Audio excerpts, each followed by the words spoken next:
Mga kapuso, nakitaan po ng microplastics ang ilang bangus sa Mindanao. At kaugnay niya, nakasalang sa Balitang Hali si Bureau of Fisheries and Aquatic Resources spokesperson Nazer Briguera. Magandang umaga po at welcome sa Balitang Hali.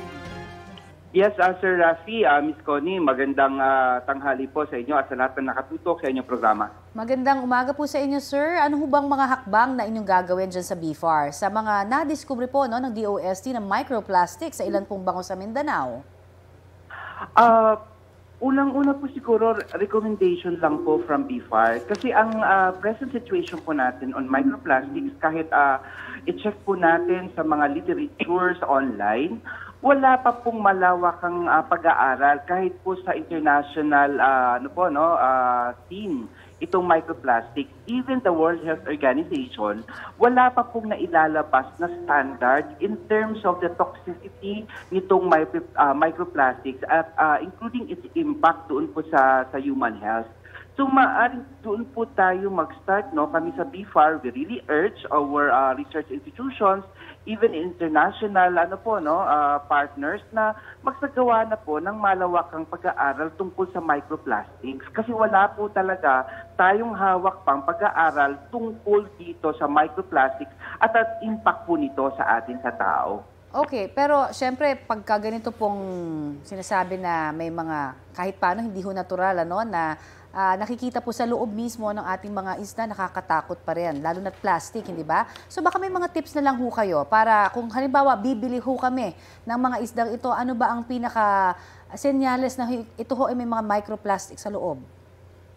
Hindi po makikita ng ating naked eye ang microplastic. Pero balik ko po doon sa tanong ninyo, ano pa pwede natin gawin? Unang-una po, yung microplastics ay galing po yan sa pollution. So kailangan po magkaroon na talaga ng isang komprehensibong pagsulong para po talaga maiwasan ang pagtatapon ng basura sa ating kalikasan. That's one. And then doon po sa pagluluto, wala pa rin pong pwede mag-substitute doon sa malinis na pamamaraan ng pagluluto, paghuhugas ng ating mga isda bago lutuin, pati po yung dapat siguro din na sariwa ito. Pero again, ito po ay microplastics nga. So ganun lang po siguro ang mairekomenda natin. Panatilihin po nating malinis ang ating kapaligiran kasi po ang microplastics ay nasa environment na po talaga. Opo, follow up lang ho, kasi sabi nyo nga, hindi makikita ng naked eyes, ito pong microplastics, pero mag-iiba ba yung lasa kung sakasakali ho meron ng taglay po nito? May ganun bang pag-aaral? Wala pong ganung pag-aaral, ma'am, tungkol dyan.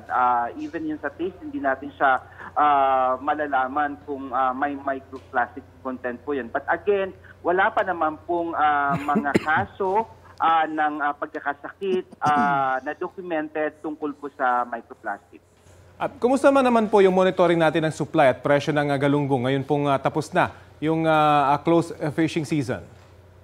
Inaasahan po natin na mag-i-improve na po ang supply ng ating locally produced galunggong sa ating mga pamilihan dahil po kahapon, February 1, nagbukas na po ang ating fishing ground sa northeastern Palawan for galunggong fishing.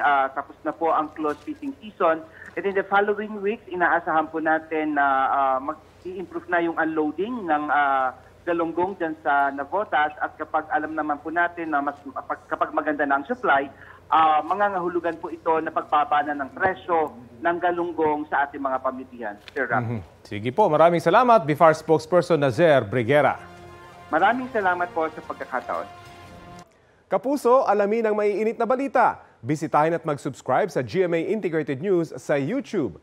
Sa mga kapuso abroad, samahan nyo kami sa GMA Pinoy TV at sa www.gmanews.tv.